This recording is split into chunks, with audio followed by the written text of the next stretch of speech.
El silencio en mi sala de estar era una entidad física, una presión tangible contra mis tímpanos. Era un espacio que yo había concebido como un santuario contra el caos de Monterrey, un refugio de líneas limpias, maderas claras y luz natural. Cada mueble, cada objeto de arte, había sido seleccionado con la precisión de un arquitecto para inspirar calma. Pero esa tarde, mi santuario se había convertido en una cámara de tortura emocional. El aire, espeso y viciado, olía a miedo y a la desesperación almizclada de mis padres. Y en el centro de todo, como un actor en el clímax de una tragedia, estaba Damián, mi cuñado, arrodillado sobre la alfombra persa que había traído de Estambul. La postura era tan melodramática, tan extravagantemente sumisa, que una parte cínica de mi cerebro la registró como una farsa. Pero el rostro que me ofrecía estaba descompuesto por una miseria que parecía genuina.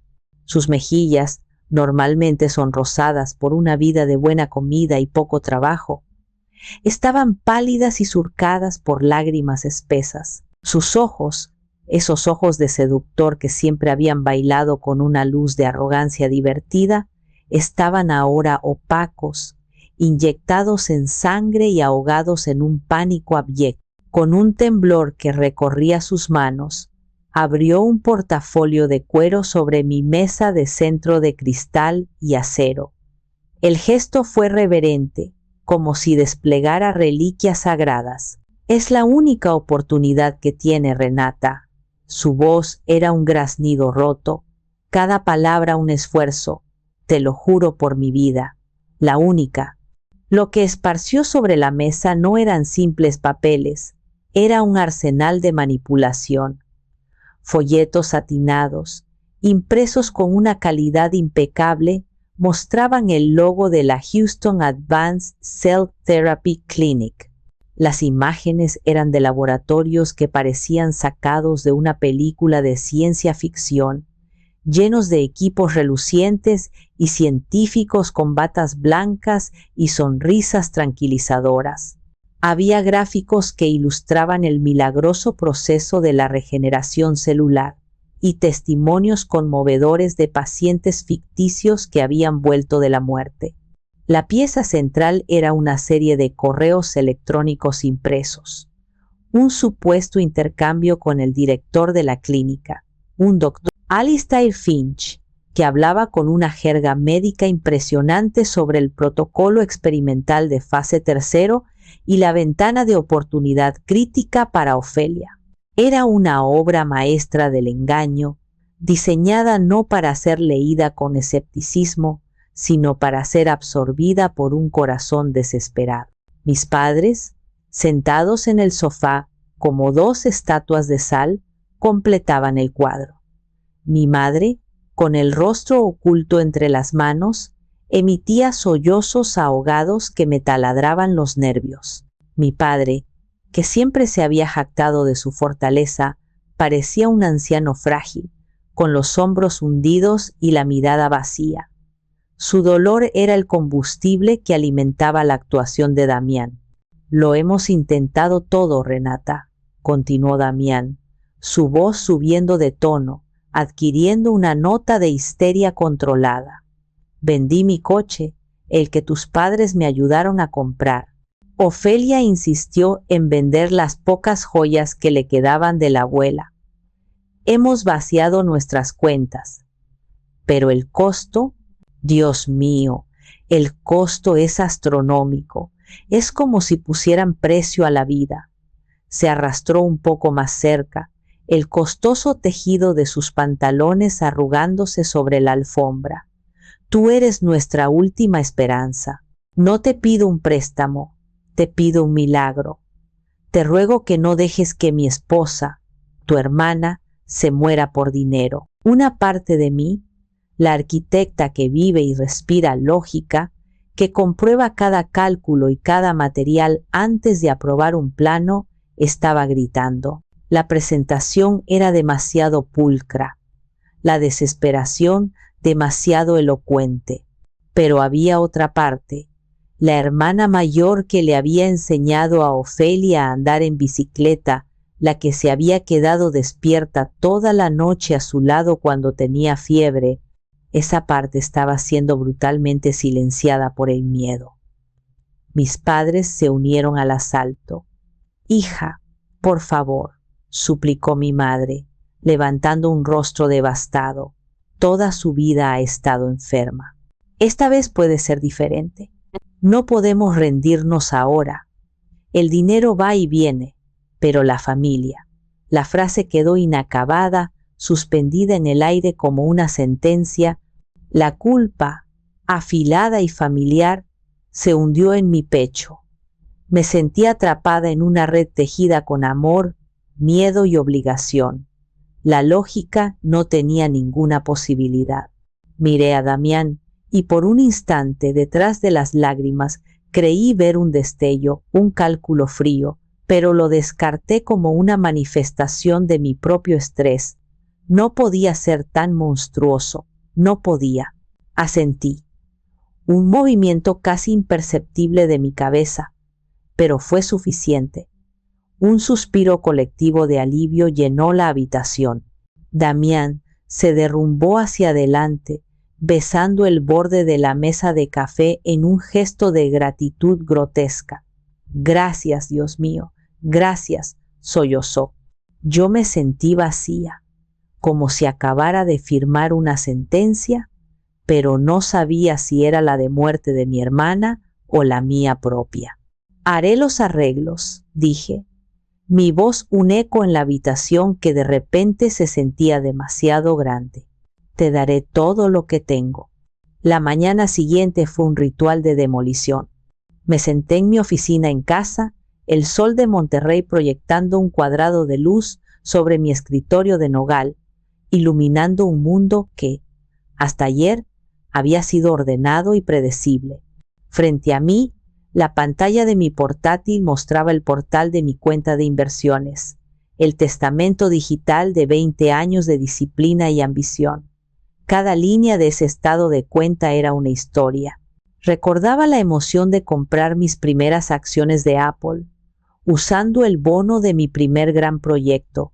Recordaba la investigación meticulosa que hice antes de invertir en ese fondo de tecnología sostenible. Veía los dividendos reinvertidos, el crecimiento lento pero constante, la prueba tangible de que una mujer sola, sin ayuda de nadie, podía construir un imperio, por pequeño que fuera. Era más que dinero. Era mi declaración de independencia, mi fortaleza contra la incertidumbre. Era la promesa que me había hecho a mí misma de que nunca dependería de nadie. Y ahora iba a prenderle fuego. Mi dedo flotaba sobre el ratón y mi mente se convirtió en un proyector de cine, mostrando escenas de una vida de sacrificios silenciosos. Me vi a los 21 años, delgada y nerviosa, en la oficina de un prestigioso estudio de arquitectura. Acababa de recibir la carta de aceptación para un máster en la Universidad de Columbia, con una beca casi completa. Era mi sueño, la puerta de entrada al mundo. Esa misma noche, mi madre llamó, llorando. Ofelia había tenido otra recaída. Necesitaba un tratamiento nuevo y costoso, y el seguro no lo cubría. No me lo pidieron directamente, pero no hizo falta. Al día siguiente, rechacé la beca y acepté un trabajo como dibujante técnica. Durante 2 años, cada cheque de pago se dividió en 2, una pequeña parte para mi alquiler y fideos instantáneos, y la mayor parte para la cuenta bancaria de mis padres. Nunca me lo agradecieron, simplemente lo esperaban. Salté a otro recuerdo, más agudo en su injusticia. Hacía 5 años. La abuela había muerto, dejando la pequeña casa de campo donde habíamos pasado los veranos de nuestra infancia. Era el único patrimonio familiar real. Mis padres, en un acto de lógica que desafiaba la razón, decidieron venderla. Damián acababa de entrar en la familia, lleno de grandes ideas y poco capital. Convenció a mis padres de que necesitaba el dinero para abrir un café, galería de arte, un concepto que según él revolucionaría la escena cultural de Monterrey. Recibieron casi el 90% de la venta. A mí me dieron el resto. Es para que te compres algo bonito, hija, me dijo mi padre, como si me estuviera dando una propina. Sabemos que tú no lo necesitas. Mi éxito era un muro que me separaba de la herencia emocional y financiera de mi familia. Era la proveedora, no la heredera. El café, por supuesto, quebró en menos de un año, llevándose consigo los recuerdos de mi abuela y mi parte de la herencia. La imagen final que me atormentó fue la de la última Navidad. Damián, eufórico por el champán, levantó su copa. «Un brindis por mi increíble cuñada Renata», proclamó ante toda la familia, la arquitecta de nuestros sueños y la banquera de nuestras realidades. Las risas resonaron en la sala y yo sonreí, una máscara de cordialidad que apenas ocultaba la humillación. Él me elogiaba en público mientras me menospreciaba en privado, usando mi generosidad como un chiste recurrente. Me reducía a una función, a un recurso. Con un suspiro tembloroso que pareció arrancar algo de mi alma, hice clic, vender todo. El sistema me pidió que confirmara. Era un cortafuegos digital contra decisiones impulsivas. Por un instante dudé. ¿Y si había otra manera? ¿Y si Damián estaba mintiendo? Pero la imagen de Ofelia, pálida en su cama de hospital, borró toda duda. Hice clic en confirmar. Observé, hipnotizada, cómo las líneas de mi cartera se volvían rojas y luego desaparecían, transformándose en una cifra fría y líquida, $160,000, el valor de mi vida. Llamé a Damián. «Está hecho», dije, mi voz desprovista de toda emoción. Una hora después, en el banco, firmé los papeles que le daban acceso total a la cuenta. Él me abrazó, sus sollozos resonando en el silencioso vestíbulo de mármol. «Has salvado a mi esposa, Renata. Has salvado mi vida», susurró en mi oído. Yo no sentí nada, solo un frío inmenso, como si acabara de firmar mi propia acta de defunción. Los primeros días fueron un espejismo de eficiencia y esperanza. Damián orquestó la partida con la precisión de un director de escena. Me envió una foto de los billetes de avión en primera clase para la comodidad de Ofelia, dijo. Me llamó desde la sala de embarque del aeropuerto. Su voz tensa, con una mezcla de ansiedad y determinación. «El camino empieza ahora, Renata. Gracias por hacerlo posible». Recibí un mensaje de texto cuando aterrizaron en Houston, seguido de una foto borrosa del exterior de un edificio de cristal que supuestamente era la clínica. «Hemos llegado. El lugar es increíble. Se siente la esperanza en el aire», escribió. Era un bombardeo de información diseñado para tranquilizarme, para mantenerme a distancia mientras él ejecutaba su plan. Y funcionó. Durante 48 horas me permití respirar, me permití creer que había hecho lo correcto, pero entonces el flujo de información se convirtió en un goteo y luego en un silencio casi total. Mis mensajes a Ofelia, que al principio eran respondidos con emojis de corazones desde el teléfono de Damián, ahora quedaban sin leer. Mis llamadas iban directamente a un buzón de voz que nunca antes había escuchado, uno genérico, sin su dulce saludo grabado. Cuando finalmente logré contactar a Damián, su tono había cambiado. Ya no era el marido agradecido, sino un guardián severo de la privacidad médica, Renata, tienes que entender, dijo con una paciencia forzada. Este no es un tratamiento normal, es un ensayo clínico.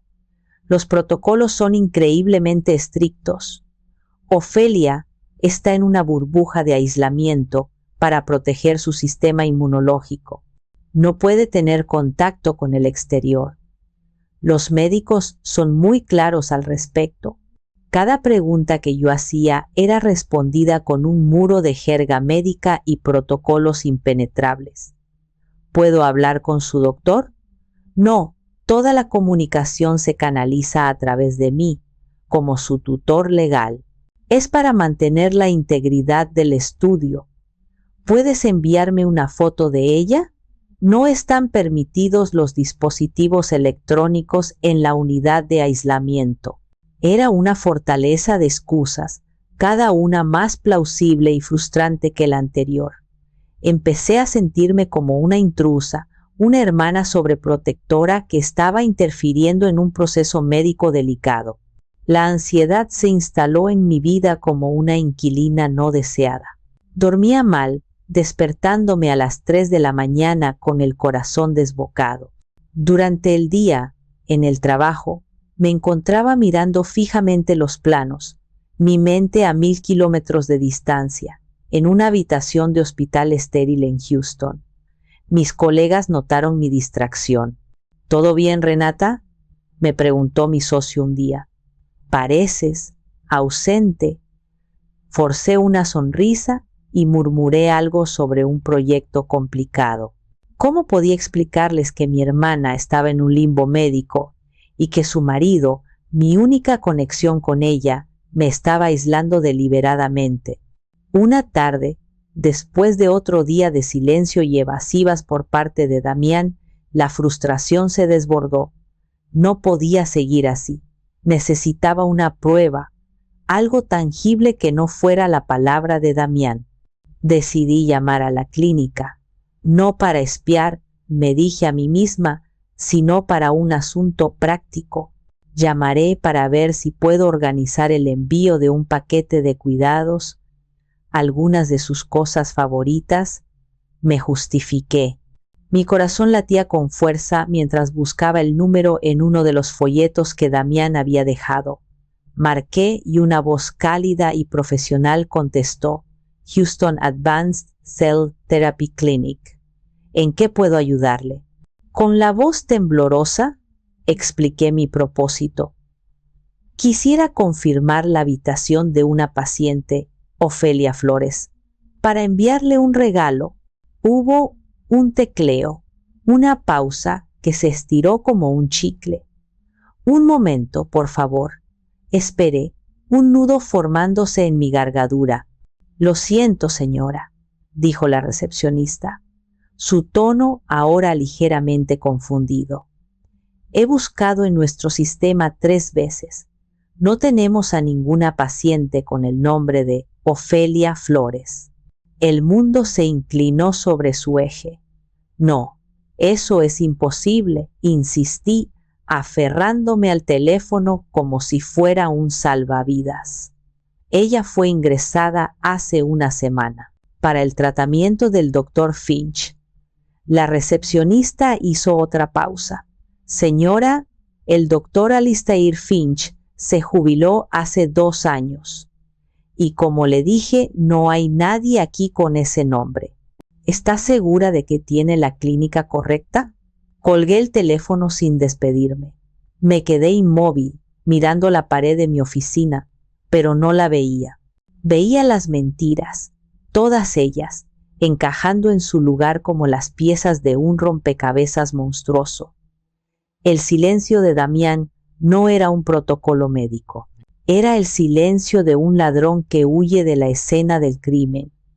Y el frío que me recorrió no era solo miedo, era la certeza helada de la traición.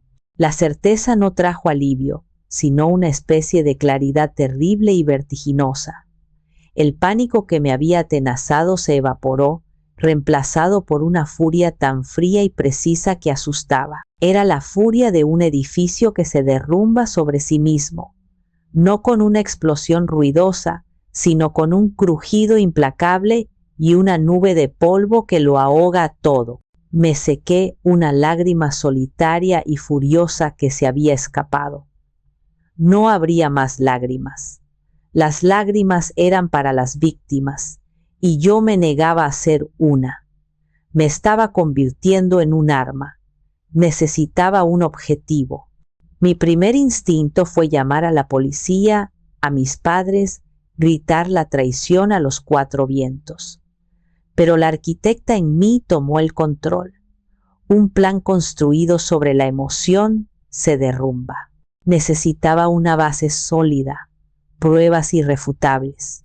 Necesitaba saber no solo que Damián había mentido, sino qué estaba haciendo exactamente.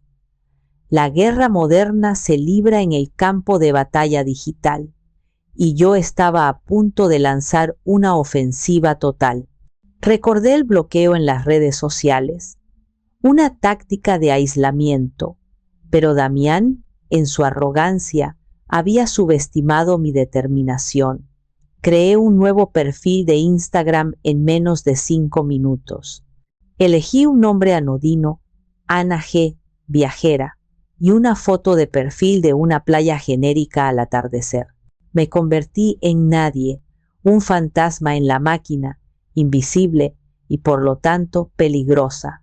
Su perfil, @Damián Herrera, lifestyle, era privado, una fortaleza digital. Pero toda fortaleza tiene sus puntos débiles, sus habitantes.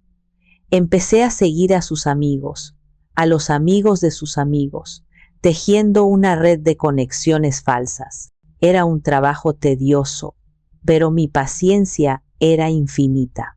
Durante horas, estudié sus círculos sociales, aprendiendo los nombres de su pandilla de aduladores, hombres cuyo valor propio parecía estar directamente ligado al precio de su reloj. Finalmente, encontré una brecha. Uno de sus compinches más cercanos, un hombre llamado Ricardo, a quien apodaban Ricky G., tenía un perfil público. Era un monumento a la superficialidad.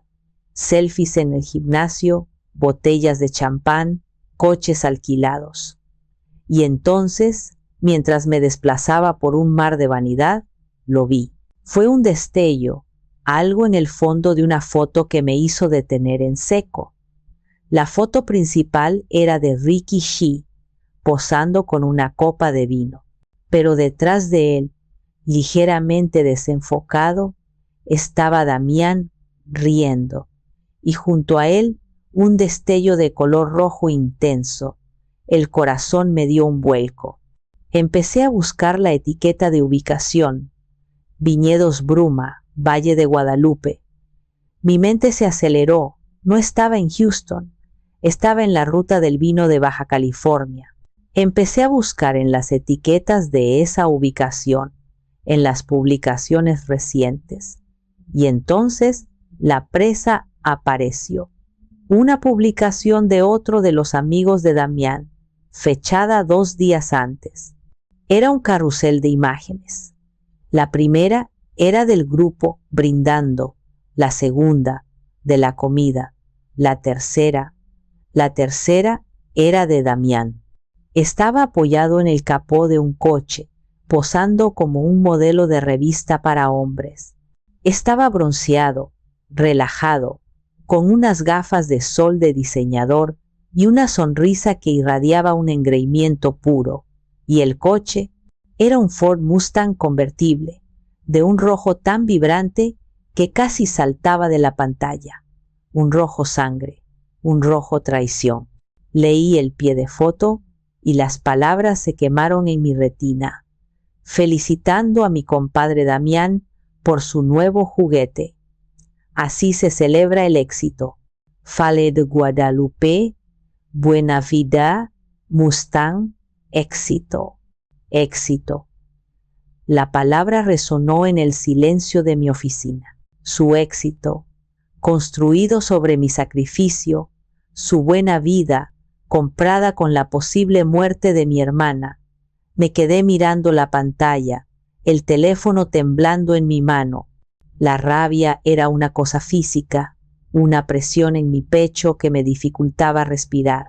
Ya no era solo una cuestión de dinero, era una profanación. Había convertido la lucha por la vida de Ofelia en una excusa para su fantasía de playboy.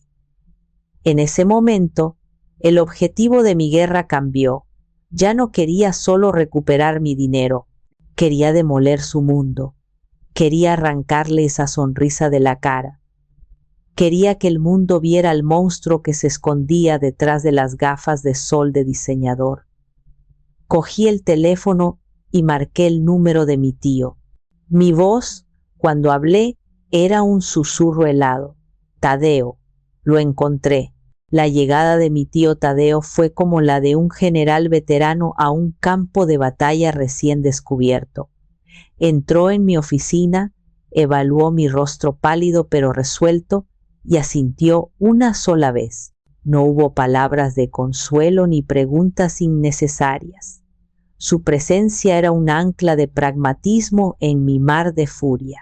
Yo ya había conectado mi portátil a la pantalla grande de la pared y la foto de Damián con su coche rojo nos miraba desde arriba, un ídolo pagano de la traición. Un Mustang GT convertible, dijo Tadeo, acercándose a la pantalla y entrecerrando los ojos. Modelo del año, equipado. Estamos hablando de unos $75,000 como mínimo. Su mente de contador ya estaba haciendo los cálculos, traduciendo la imagen a cifras. Es un movimiento audaz y estúpido. Un coche así llama la atención. La estupidez y la arrogancia son sus rasgos definitorios, respondí, mi voz cortante. Me senté frente al teclado. Pero esto es solo la punta del iceberg. Necesitamos ver el daño completo. Con Tadeo a mi lado, un testigo silencioso de la carnicería financiera que estaba a punto de presenciar, abrí el portal del banco. La pantalla de inicio de sesión parecía una puerta a un reino de pesadilla. Introduje mis credenciales y las de la cuenta conjunta. La página del historial de transacciones se cargó y ambos nos inclinamos hacia adelante, como forenses examinando un cadáver. El silencio en la habitación se hizo profundo mientras nuestros ojos recorrían las líneas de la pantalla. No era un estado de cuenta, era la autopsia de un robo. La primera línea, fechada apenas 24 horas después de mi transferencia, confirmaba la estimación de Tadeo. Una transferencia electrónica de $75.5 a Prestige Motors Monterrey, SADCV. No había esperado, no había fingido buscar tratamientos. Había ido directamente del banco al concesionario.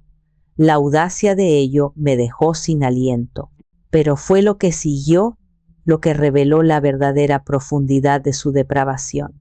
La lista era interminable, un mapa de su hedonismo. $4.5 en el Cielo Resort, Valle de Guadalupe. $1.2 en Fauna, el aclamado restaurante del chef David Castro Hudson. $3.8 en una boutique de relojes de lujo en la avenida Mazarik, en la Ciudad de México. Una escala que aparentemente había hecho. Vuelos, siempre en primera clase. Compras en tiendas de ropa de marca, Hugo Boss, Salvatore Ferragamo.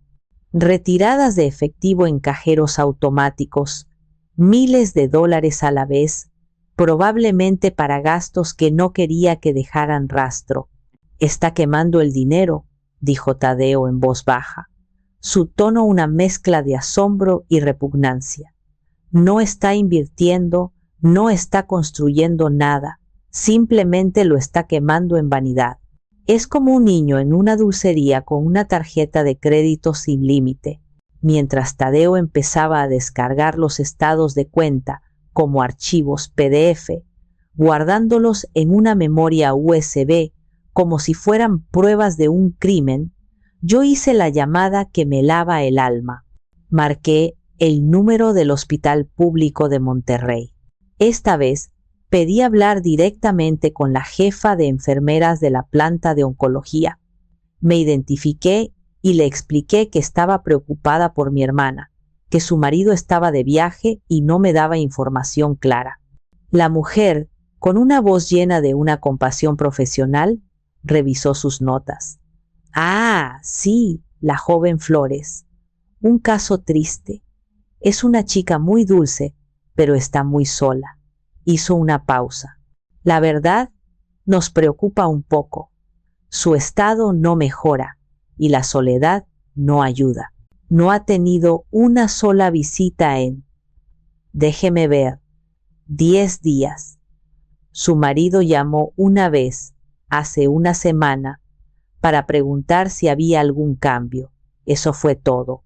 Colgué el teléfono y una calma mortal se apoderó de mí. Miré a mi tío. La rabia inicial se había sentado en algo mucho más pesado y oscuro en el fondo de mi estómago.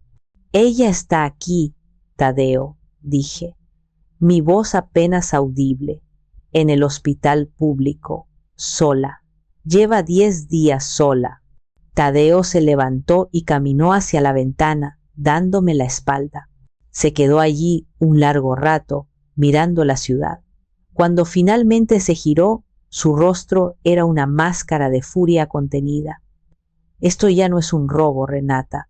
Esto es un acto de una crueldad casi inhumana. Este hombre no es solo un ladrón, es un monstruo. Se acercó y puso su mano sobre mi hombro.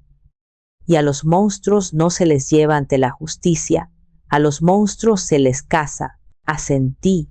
El plan que había empezado a formarse en mi mente ahora solidificándose, convirtiéndose en una estructura de acero y venganza. La pena se había transformado en un combustible de alto octanaje.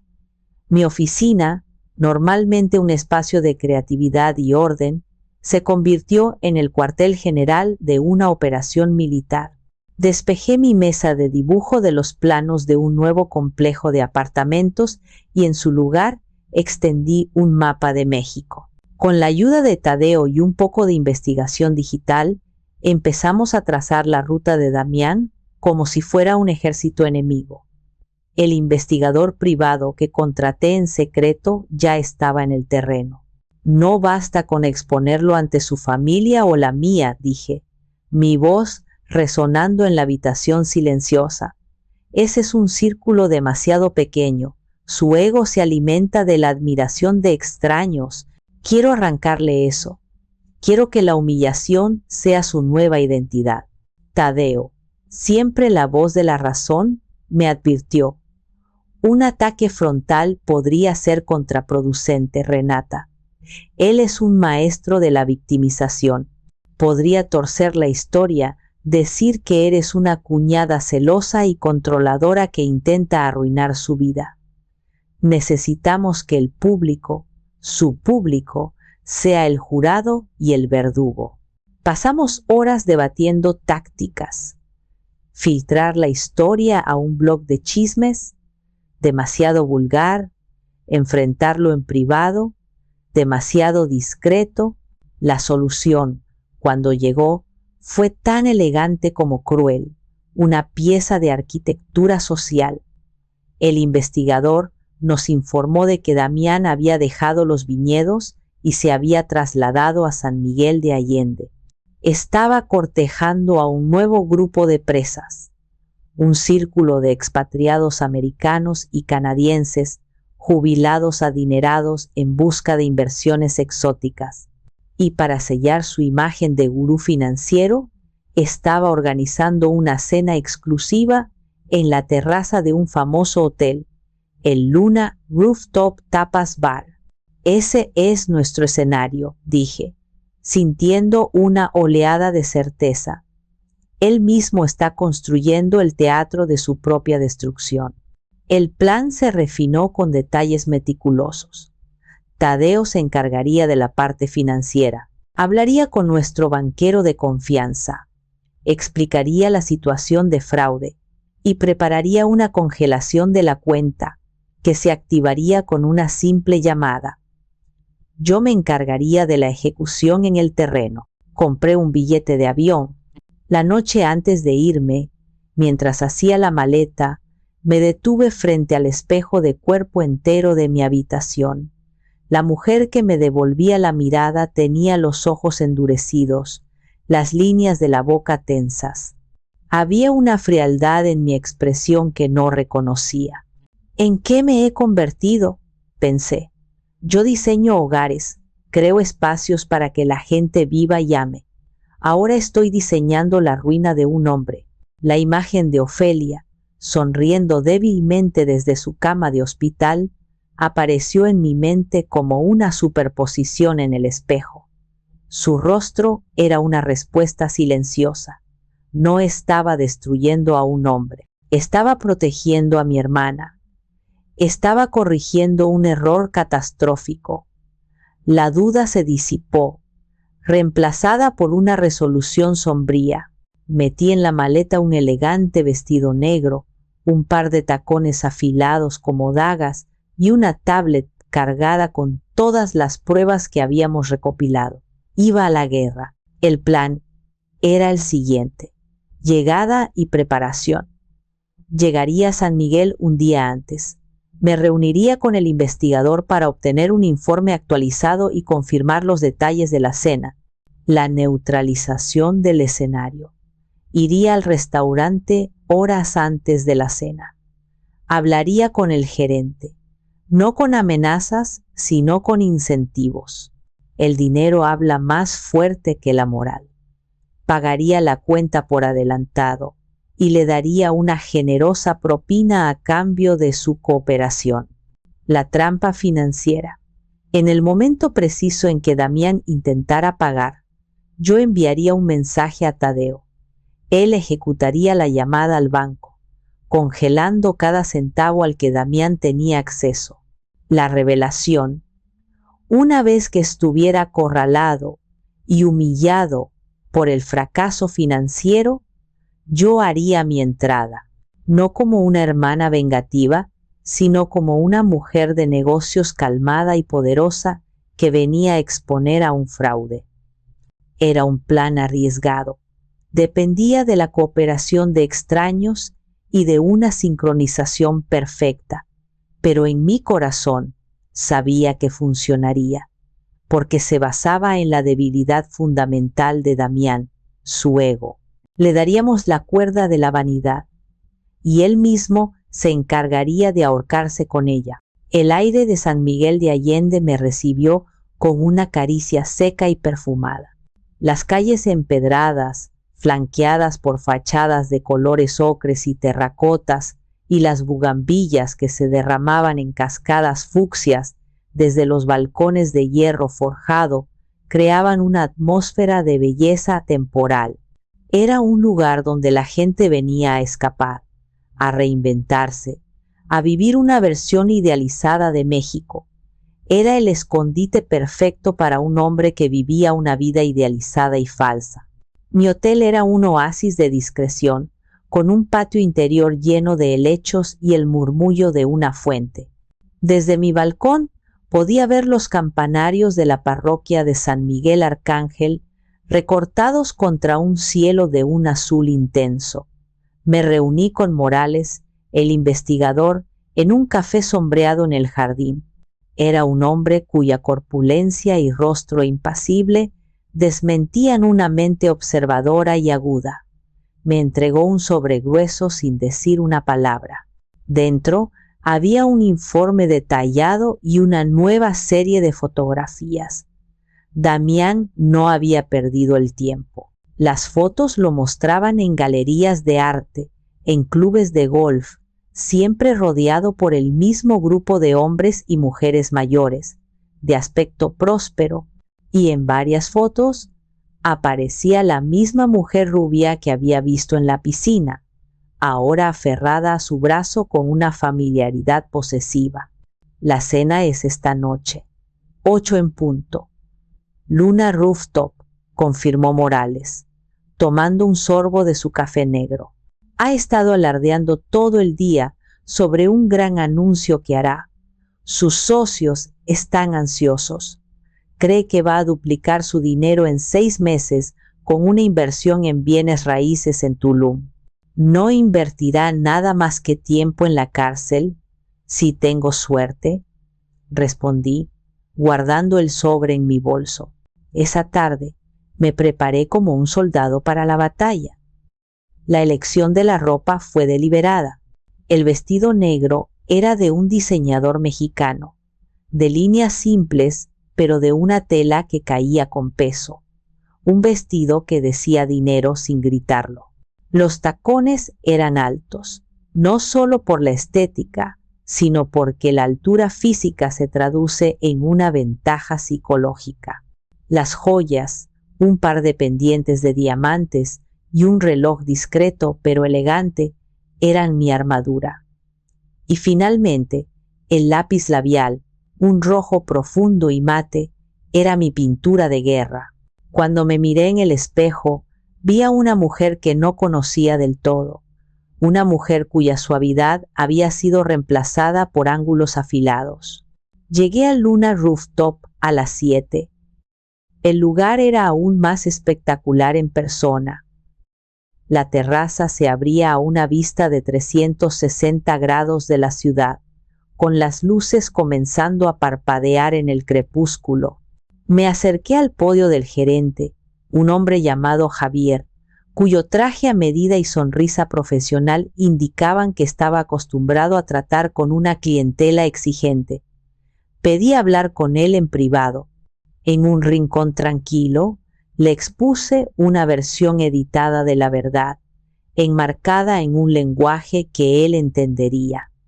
El lenguaje de los negocios y la reputación. Señor Javier, comencé, mi tono era calmado y confidencial. El hombre que ha reservado su mejor mesa esta noche, Damián Herrera, es un estafador. Está utilizando fondos robados para impresionar a sus próximos objetivos. Le mostré discretamente en mi teléfono una copia de la denuncia por fraude que mi abogado había presentado esa misma mañana en Monterrey. Los ojos de Javier se abrieron ligeramente. Mi intención no es causar una escena en su prestigioso establecimiento. Al contrario, quiero evitarla. Y para ello necesito su cooperación. Puse sobre la mesa un sobre que contenía el equivalente a 2 veces el costo estimado de la cena de Damián. Esto es para cubrir la cuenta de la mesa del señor Herrera, el mejor vino, lo que pidan. Y esto, añadí, deslizando otro fajo de billetes, es por sus molestias y su discreción. Lo único que le pido es que, cuando él intente pagar, aproximadamente a las 10, usted le informe personalmente que todas sus tarjetas han sido rechazadas por una alerta de fraude de su banco sin altercados. Solo la información, presentada con calma. ¿Podemos contar con usted? Javier miró el dinero, luego me miró a mí. Vio a una mujer seria, con recursos, que no estaba jugando. Recogió los sobres con un movimiento fluido. Señora Flores, la reputación de mi restaurante es mi prioridad. Considere la situación bajo control. Me guió a una mesa apartada, perfectamente situada para observar sin ser observada. Pedí una copa de vino blanco y me acomodé para esperar. El sol se hundió tras las colinas, pintando el cielo de naranja y púrpura. La trampa estaba puesta. Llegaron a las 8:20, deliberadamente tarde, una táctica de poder barata. Damián encabezaba el grupo, moviéndose por la terraza con la confianza de un conquistador. Había perfeccionado el arte de ocupar el espacio, de atraer las miradas. Llevaba una guayabera de lino color crema que contrastaba con su bronceado y unos pantalones a medida que gritaban hecho a mano. Su reloj de oro, mi reloj de oro, destellaba cada vez que gesticulaba, lo cual hacía a menudo y con gran dramatismo. Sus invitados, 3 parejas de jubilados estadounidenses, lo seguían, sonriendo y asintiendo, ya cautivados por su aura de éxito. Desde mi posición estratégica, yo era una espectadora en la primera fila de su obra de teatro, y era una actuación consumada. Los saludó a todos con abrazos y besos en la mejilla. Llamó al mesero por su nombre y ordenó una botella de champán Dom Perignon sin siquiera mirar la carta. Para empezar la noche como se debe, anunció con una sonrisa deslumbrante. El corcho voló, el líquido dorado llenó las copas y los brindis comenzaron. Por el futuro, dijo Damián, levantando su copa. Y por los amigos que nos ayudan a construirlo. Escuché fragmentos de su discurso de venta a lo largo de la noche. Hablaba de un desarrollo boutique ecoconsciente en Tulum, de rendimientos garantizados del 20%, de listas de espera de celebridades. Era un tapiz de mentiras tejido con los hilos de la codicia de sus oyentes. Les mostraba proyecciones financieras falsas en su iPad, imágenes de playas vírgenes que probablemente había robado de internet, y les contaba anécdotas de sus supuestos éxitos pasados. Era un encantador de serpientes, y sus invitados se mecían al son de su flauta. Pidió comida extravagantemente, langosta, cortes de carne importada, platos que eran más arte que alimento, y con cada plato una nueva botella de vino, cada una más cara que la anterior. Yo observaba, bebiendo mi propio vino con una lentitud glacial, sintiendo cómo el nudo en mi estómago se apretaba. No era solo la ira lo que sentía, sino una profunda tristeza. Una tristeza por mi hermana, que había amado a este caparazón vacío. Una tristeza por estas personas, que estaban a punto de ser desplumadas. Y una extraña y retorcida tristeza por él, por la vacuidad de un hombre que necesitaba construir un castillo de mentiras tan elaborado para sentirse alguien. El tiempo se arrastraba. 9:30, 9:45. La conversación en su mesa era ahora ruidosa y llena de risas. Los tratos se estaban cerrando sobre manteles de lino. Vi a uno de los hombres darle la mano a Damián con entusiasmo. La pesca había sido exitosa. Damián se reclinó en su silla, el retrato de la satisfacción. Había conquistado otra ciudad, otra audiencia. Era el rey de su pequeño y fraudulento mundo. A las 10 en punto hizo el gesto. Un movimiento casual de su muñeca para llamar al camarero. La cuenta, por favor, cuando puedas, amigo. Sacó su cartera de piel exótica y con un floreo extrajo la tarjeta de crédito negra, la que estaba directamente vinculada a la cuenta que yo había llenado con mis sueños rotos. La dejó sobre la mesa con un chasquido de confianza. El camarero la recogió y se dirigió hacia la terminal de pago. Saqué mi teléfono. El pulso me martilleaba en las sienes. Abrí el mensaje que ya tenía redactado para Tadeo. Contenía una sola palabra. Ahora contuve la respiración y le di a enviar. A cientos de kilómetros de distancia, mi tío haría la llamada. El hacha financiera estaba a punto de caer. El camarero tardó en volver. Vi al gerente, Javier, interceptarlo, intercambiar unas palabras y luego dirigirse él mismo a la mesa de Damián. Su rostro era una máscara de profesionalismo, pero yo, que sabía lo que venía, pude detectar una tensión casi imperceptible en su mandíbula. El primer acto de la demolición estaba a punto de comenzar. Señor Herrera, la voz del gerente, Javier, cortó la atmósfera festiva de la mesa. Era suave, pero tenía un filo que hizo que Damián levantara la vista de su copa de vino. ¿Puedo tener un momento con usted? La sonrisa de Damián no vaciló. Por supuesto, Javier. ¿Todo en orden? Asumió que el gerente venía a ofrecerle un digestivo de cortesía, un privilegio para un cliente tan importante. Me temo que hay un inconveniente con su tarjeta, señor, dijo Javier. Su tono era de un pesar perfectamente ensayado. El sistema la ha rechazado.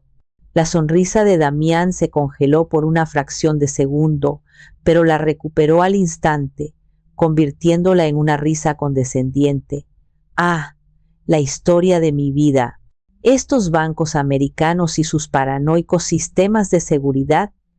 Cada vez que viajo al extranjero, es lo mismo. No te preocupes. Abrió su cartera con un aire de fastidio teatral. Tengo otras. Sacó la American Express dorada y se la tendió. Prueba con esta. Esta nunca falla. Javier tomó la tarjeta y en lugar de llevársela, sacó una pequeña terminal de pago inalámbrica que llevaba en la mano. Permítame intentarlo aquí mismo, señor. Deslizó la tarjeta. Todos en la mesa observaban. La pequeña máquina emitió un pitido agudo y triste. En la pantalla apareció la palabra denegada. Eso es. Imposible. Tartamudeó Damián, su confianza empezando a desmoronarse visiblemente. El sudor perlaba su frente. ¿Estás seguro de que la terminal funciona? Funciona perfectamente, señor, respondió Javier, su cortesía ahora con un toque de hielo. De hecho, he tomado la libertad de llamar a su banco por el número que aparece en la tarjeta. Me informan que todas sus cuentas han sido congeladas de inmediato debido a una investigación por fraude a gran escala. La palabra fraude detonó en el aire como una granada. El silencio que cayó sobre la mesa fue absoluto, roto solo por el murmullo distante de otras conversaciones. Los rostros de los inversionistas pasaron de la admiración a la sospecha y luego a una ira fría. Damián se quedó boquiabierto, su rostro una máscara de incredulidad y pánico. Se levantó de un salto, casi volcando su silla. Esto es un insulto, un error ridículo. No saben con quién están hablando. Voy a comprar este maldito restaurante solo para tener el placer de despedirte. Fue en ese preciso instante cuando decidí hacer mi entrada. Me levanté y caminé a través de la terraza. El sonido rítmico de mis tacones sobre las baldosas fue como el redoble de un tambor, atrayendo todas las miradas. Damián se giró al oírme, y cuando me vio, el color desapareció de su rostro. Parecía que había visto una aparición. No creo que tengas el capital para eso, Damián, dije, mi voz tranquila pero cortante, llegando a cada rincón de la mesa. Me detuve a su lado, mirándolo de arriba abajo con un desdén apenas disimulado. Renata, ¿qué haces aquí? Balbuceó, su arrogancia evaporada, reemplazada por el miedo desnudo de un niño atrapado en una mentira. Ignoré su pregunta y me dirigí a sus invitados. Buenas noches. Les pido disculpas por esta interrupción tan desagradable.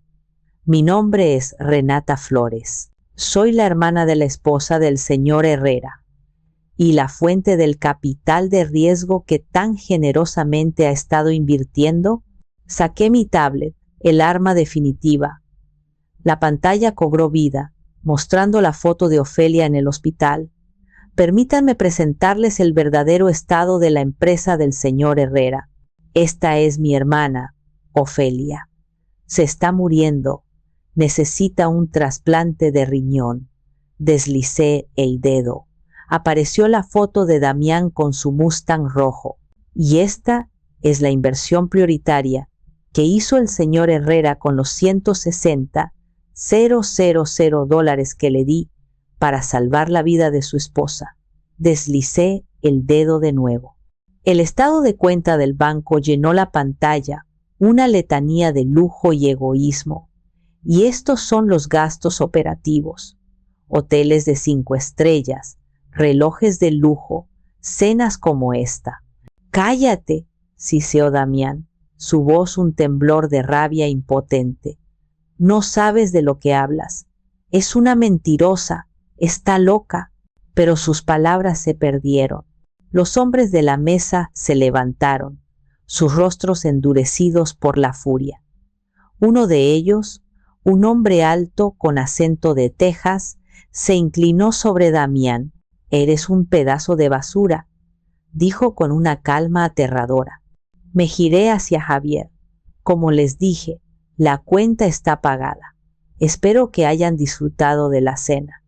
Luego me incliné hacia Damián, mi voz un susurro que solo él pudo oír.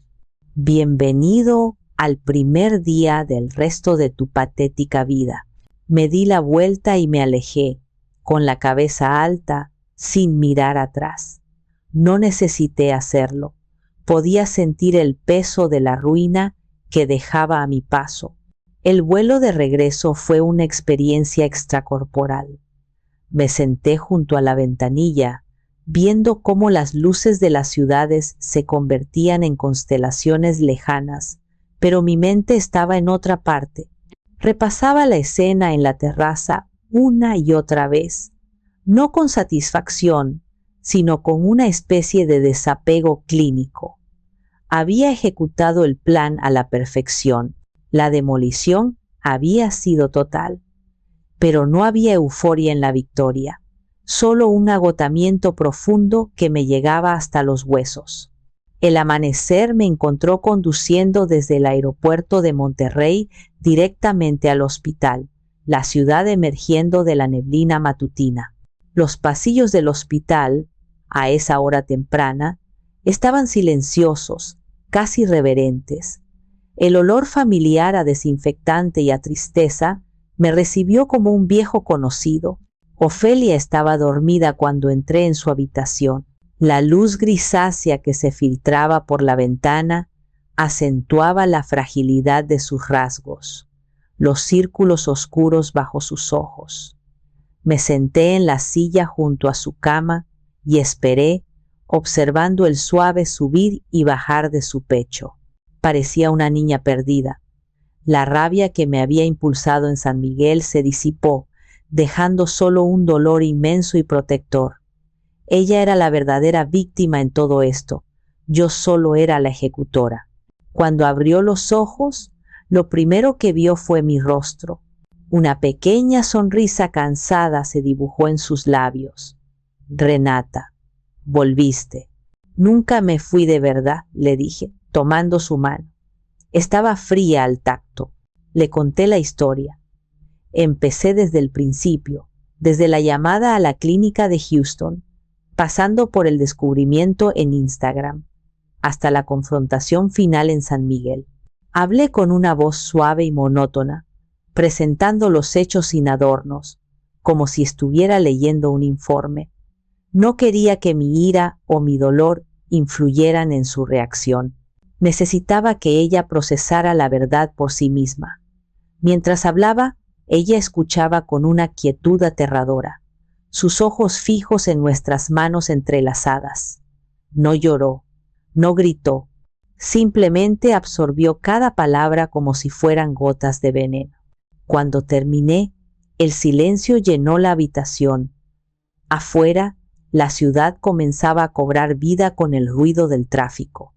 «Siempre lo supe», susurró finalmente, su voz tan débil que apenas pude oírla. «No los detalles. Pero en el fondo de mi corazón siempre supe que algo andaba mal». Levantó la vista y sus ojos estaban llenos de una tristeza tan antigua que me partió el alma. Yo sabía que gastaba mucho, Renata. Veía la ropa nueva, los planes grandiosos. Pero él me decía que era necesario, que estaba construyendo nuestro futuro, y yo quería creerle tanto. Una lágrima solitaria se deslizó por su sien y se perdió en su cabello. Porque si no le creía, ¿qué me quedaba? Solo la enfermedad y el miedo. Él era mi escape, Y yo elegí creer en la mentira porque la verdad era demasiado aterradora para enfrentarla sola. Su confesión me desarmó. Había venido preparada para consolar a una víctima engañada, no para enfrentarme a la complejidad de una negación autoimpuesta.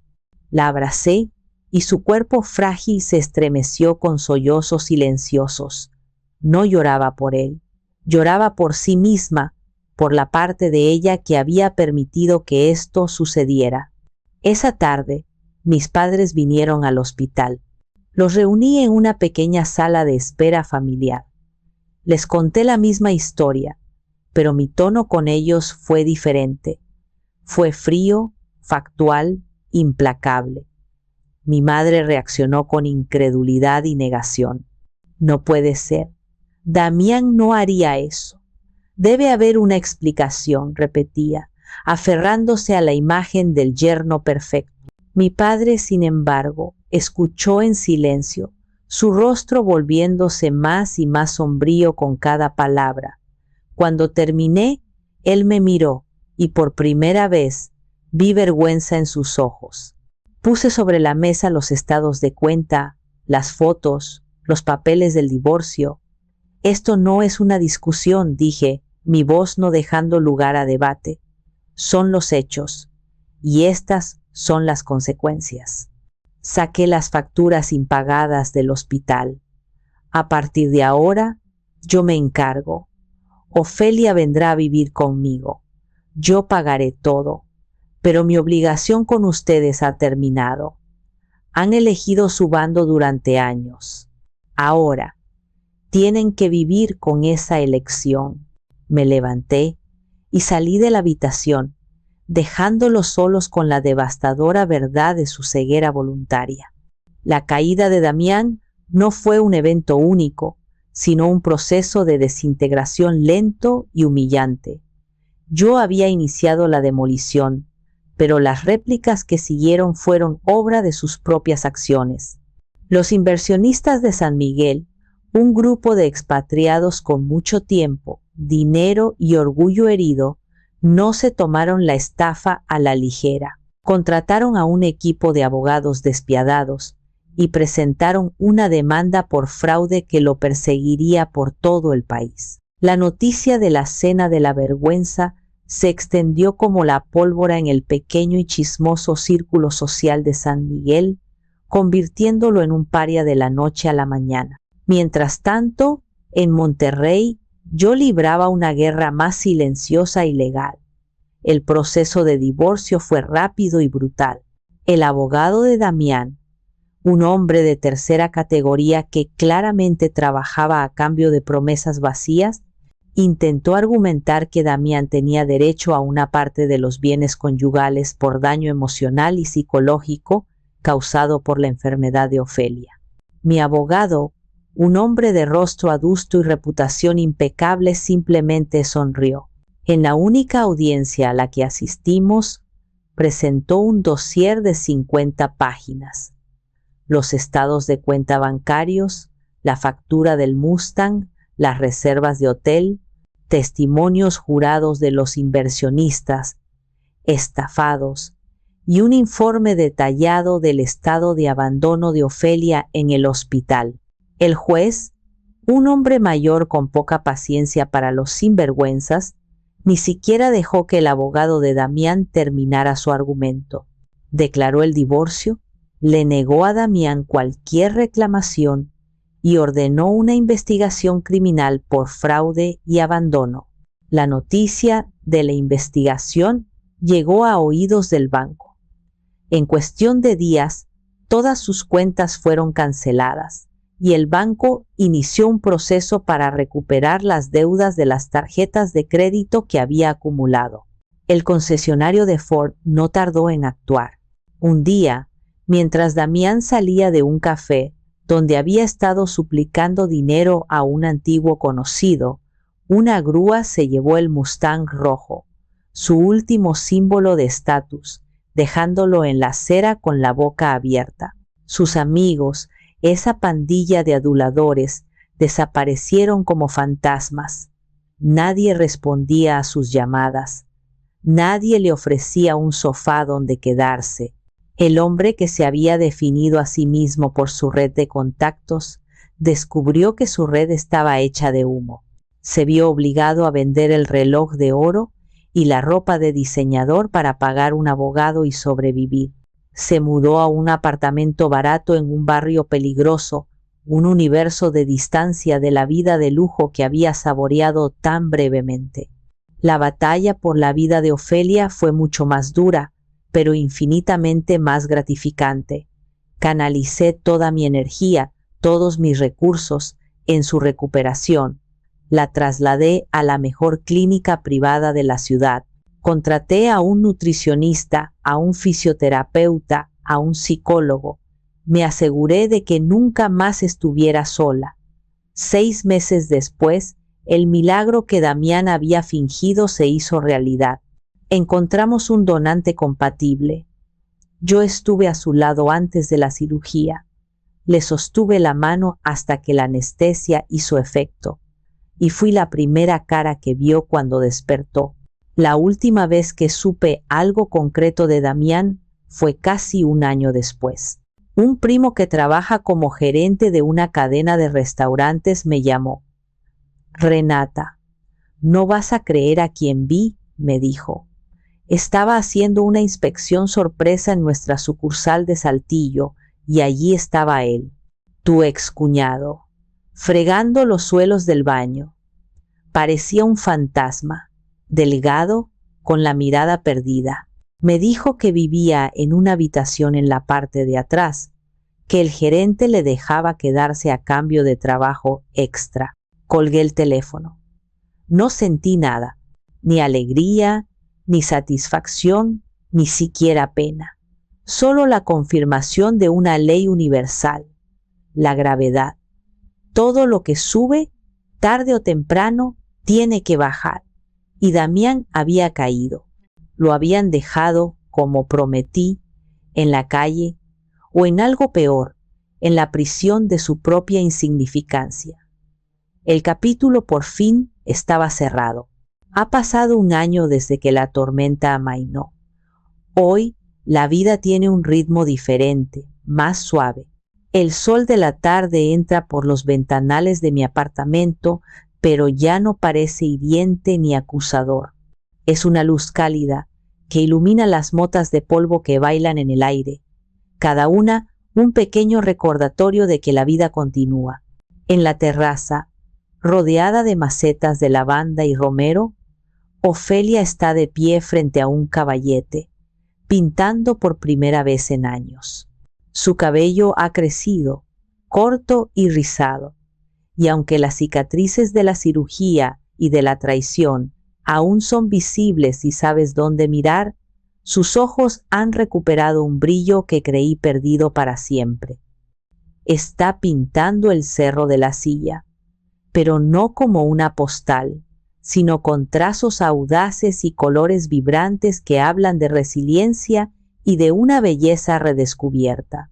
Nuestra rutina es simple, casi monástica. Desayunamos juntas.